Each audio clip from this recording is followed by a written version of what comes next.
Ganun.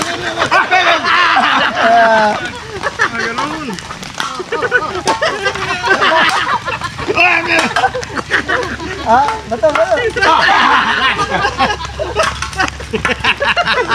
Hindi na ko alis dito, basta ko alis. Kailangan ka na mo, ano? Madaya. Paano ka?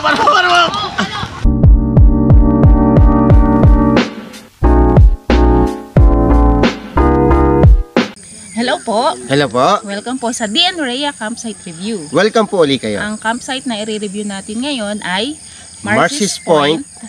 Ito ay matatagpuan sa Tanay Rizal din. Malapit lang ito. Ito ay lagpas lang ng rainforest at bago pumunta sa Tarasagulod.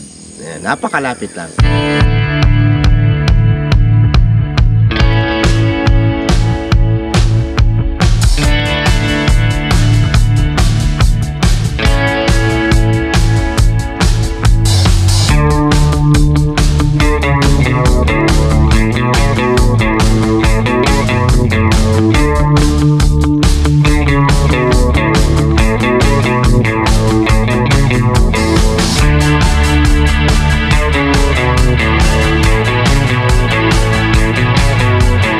Marcis Point. Ayan, ito na yun. Mukhang na ano nila yung puno dahil sa sobrang tag-init, ano? Ito na yung Marcis Point. So kakaliwa dito, mayroon naman silang karatula dyan. Kakaliwa dyan. Ayan. Ano? Tao po!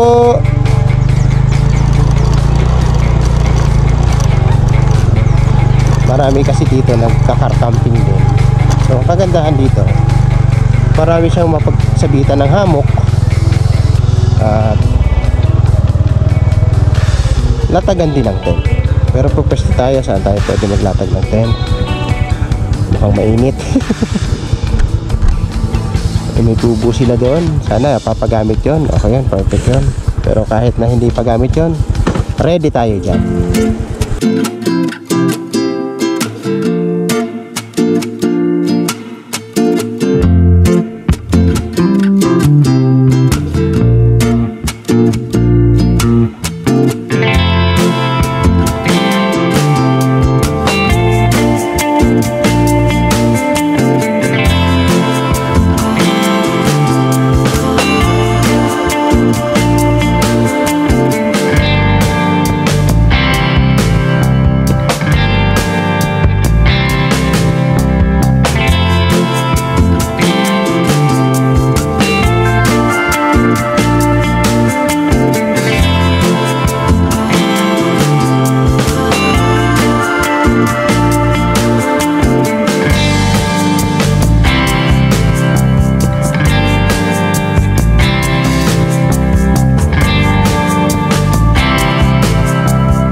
Ayan, ito yung pinagmamalaki ng Marcis Point. Kitang-kita mo yung magandang view ng kabundukan. Kasi yung area na yon, yun ang Treasure Mountain. So, dito naman sa bandang kaliwa, kanan, nandun naman yung Gulod. Tara na sa Gulod, nandun. Magkatapatan lang sila, tatlo pala ito magkakatapatan. So dito sa bandang baba, pwede dito maglatag ng tent. Ayan o, mayroon na siyang latagan eh. Kahit malaking tent kakasya dyan, kung maliit naman ay dalawa ang kasya dyan. Ang kagandahan dito, view na view mo yung mga bundok, kitang kita mo. So mayroon din ditong mga upuan, at banda dyan pwede rin maglatag ng tent. Nga lang, ang hindi maganda rito, bilad na bilad ka, dahil wala siyang lilim talaga. Pero view na view mo yung kabundukan. Pagising mo sa umaga, makikita mo yung mga bundok. Kung sakali man magkaroon ng sea of cloud, kitang-kita mo, ano? So dito, meron siyang table, upuan, pahingahan siya. Sa bandang baba pa, sa mas baba pa, hindi pa siya nade-develop. Marami pa siyang mga damo-damo na matataas. At banda roon sa mas baba pa, makahoy pa, hindi pa rin nade-develop. So meron siyang kubo doon sa mga gusto siguro mag-rent na may kubo or tayo ng tent na nasa kubo na, pwede riyan. So dito, maliban dito sa may mga upuan na to, na may table, meron din ditong kubo na. So kung marami kayo, maramihan talaga dito ang kasya. Siguro kahit na 20 katao, kasya rito, ano? Yan, daming upuan. So dito siguro yung iba dito nagluluto, kasi lagayan ng mga lulutuin o kaya magpe-prepare. Ayan, so pwede dito sa gabi magtambay-tambay dito. Ayan, mayroon silang mga niyog. Ayan, sa ngayon ay dry ang mga damo. Brown na, hindi na siya green, ano. Ayan. Pero dito kami naglatag ng tent sa area na to dahil mapuno. Ayan, dito sa area na to, latagan din yan. Nga lang open din. So siguro sa tag-ulan maganda yung mga damo dyan. Ngayon patay ang mga damo. May papaya siya. Dito parkingan, malapad na area na to. So tingnan natin yung tent ni Makoy. Tutulog si Makoy, ah. Ito yung tent namin. Magkatabi lang. Ayan, masaya. Mayroon. Iba yung tawa niya. Ito yung motor. So ito mamaya yung common area namin. Iba yung ligay niya. Kahit na may kubo doon, hindi namin gagamitin yon. Dito kami. Campers, may sarili talagang tarpaulin. Ayan. So naghamok si Jess, pero meron siyang dala pang sariling tent. Ayan, tent ni Jess. Nandito naman sila Lance. Naglagay din siya ng tarpaulin. Ayan, nagluluto sila. At tinabi niya talaga yung motor niya sa tent niya. Ganito na setup niya. Yung mga langka doon, no? Dito, pwede pa maglatag ng tent dito. Ayan, medyo malilim pa rin yan, no? Kay Mito. So ito ay, dito naman sila Ronel sa kabila. Medyo malilim din dito. So, ayan. Dalawa ng salangan nyo, ah. Ayan, dito sila nag-table. Lakas na po itol. Ayan, dito ang tent ni Ronel. Nandun ang kay Inso. At kasunog na yan. Ito yung source of water nila. Ayan. Uy, may area din doon, no? Siguro pwede rin mag-CR doon. Baka yun ang CR, ano? Sa baba. Check natin, ano? Ito yung source of water nila. Ayan, nilalagyan na lang pala ito ng tubig. So sa ngayon ay wala yata mga tubig. Isa, dalawa. Mayroon naman iba. Dalawa. Ay, may mga laman ito. Yun, pwede, may magamit tayo. Kala ko wala tayong magagamit mamaya, eh. Ayan. So check natin. May mga prutas sila dito. Ayan. Nakasara yata yung tubig. Nasabing mahina. Ito, check natin.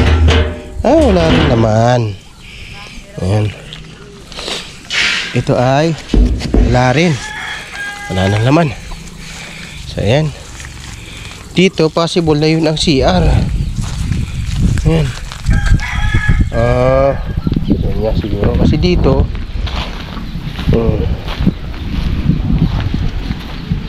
may ibon. Wow. May ibon. Kuro-kuro. Dito rin may ibon. May manok sa loob. Daw po. May mga sisiw. Wala pa. Ito ang CR nila. Pambabae. Pambabae lang. Ayan, pwede mag-CR dito. So, sasandok ng tubig doon. Ayan. Sa ngayon, ayan. So, dahil farm na rin nila ito. Meron silang mga alagang manok. So, imposible na hindi pumunta ang caretaker. Kanina pa namin inaantay kasi para makapag-deal kami ng mga tubig. Ayan. Meron silang mga solar din pala dyan. Sa bungad lang nila nilagay. Ayan. Yun no, parang ang dami namin pero konti lang. Ang laki lang ng tent. Ayan, ito yung kabuuan ng campsite. Ayan, ito pwede dito maghamok-hamok pa. Ang daming mga puno na pagsasabitan. So ini-expect namin sana umulan. Pero wala. Para naman mabawas-bawasan yung init. Ayan, time check 5 o'clock, kagigising lang namin.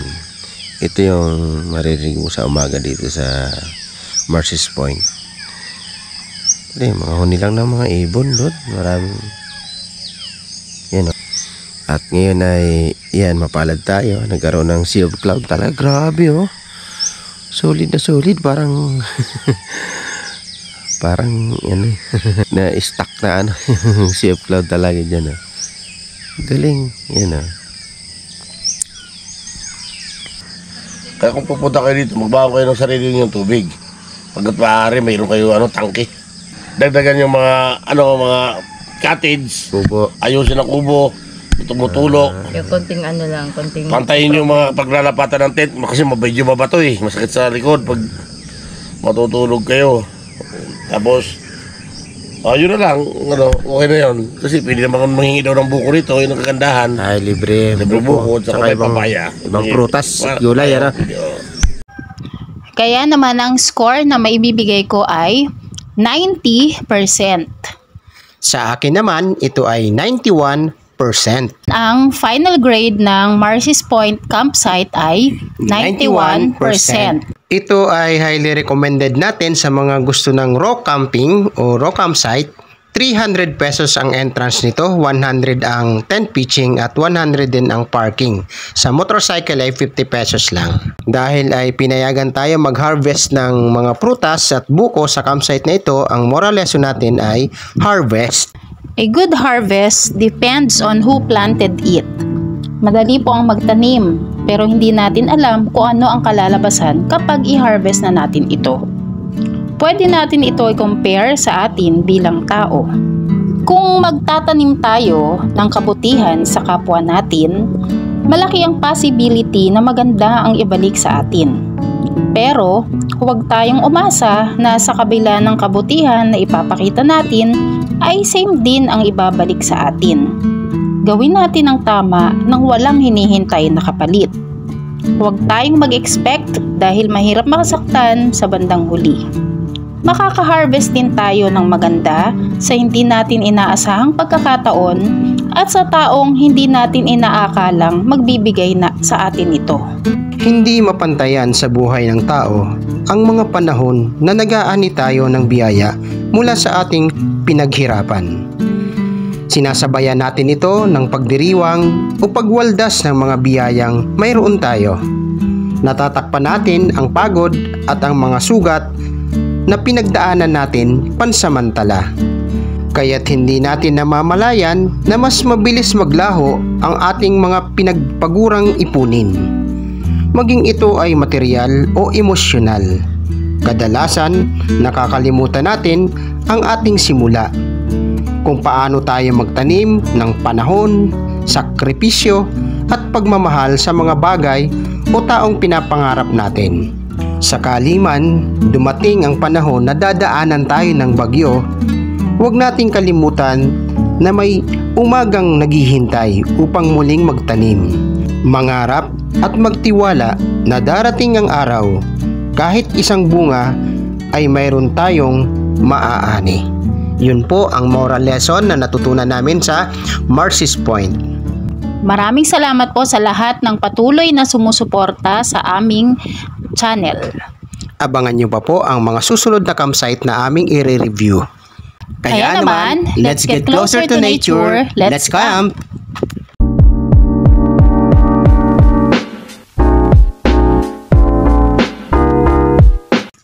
Jess, anong ginagawa mo, Jess? Ano pa? Hindi namin alam kung anong ginagawa dito. Nangunguha ng buko. Ay, naku, Diyos ko, durog-durog ng buko. Ay, paikot! Palakasan eh. Ha? Sabi na gano'n, oy! Oy! Bagamat ang mangga ay Simpas natin. nakadisenyo sa pagkaamaasim, Ah. ang mangga dito napakaasim talaga. Kumbaga, Kasi hinog siya pero maasim. Maasim. Ah, May mga bagay talaga na hindi natin pwedeng pilitin na hindi pa siya hinog.